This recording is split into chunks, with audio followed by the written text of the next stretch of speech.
Hi friends, ముందుగా అందరికీ కనుమ పండుగ శుభాకాంక్షలు.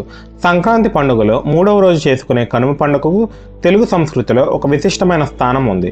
కనుమ అనే పదానికి తెలుగులో కంటికి కనిపించేది అనే అర్థం వస్తుంది.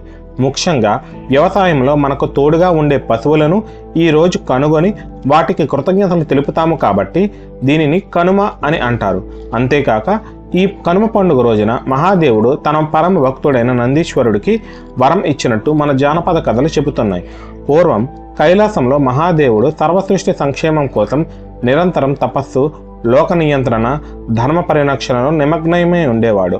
ఆయనకు ఎప్పుడూ నీడల శ్వాసల తోడుగా ఉండి పగలు రాత్రి తేడా లేకుండా నందీశ్వరుడు సేవ చేసేవాడు. ఒకరోజు నంది యొక్క నిస్వార్థ భక్తిని, విధేయతను, సేవని చూసిన మహాదేవుడు, నంది ఎప్పుడూ నా కోసం విశ్రాంతి లేకుండా ఎలా అయితే సేవ చేస్తున్నాడో భూలోకంలో కూడా గోమాతలు, ఎద్దులు, పశువులు కూడా మనుషుల కోసం అలాగే నిరంతరం శ్రమిస్తున్నాయి.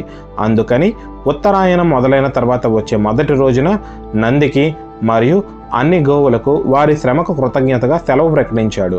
ఆ రోజు మనుషులు వారికి వ్యవసాయంలో ఎంతో సహాయం చేసిన గోమాతలను, ఎద్దులు, పశువులను అలంకరించి పూజించాలని వరం ఇచ్చాడు. ఆ రోజు నుండి రైతులు కనుమ పండుగ రోజున తమ ఎద్దులను స్నానం చేయించి పూలు, గంటలు, రంగులు వేసి పూజ చేసి భోజనం పెట్టడం ప్రారంభించారు. అలా చేసినచో మహాదేవుడి దయ వారిపై ఉండి వారి పంటలు, కుటుంబాలు, జీవితం సుఖ సమృద్ధిగా ఉంటాయని ప్రజల నమ్మకం. అంతేకాక కనుమ రోజున గోవులను బాధ పెడితే మహాదేవుడికి కోపం వస్తుందని రైతులు అంటూ ఉంటారు.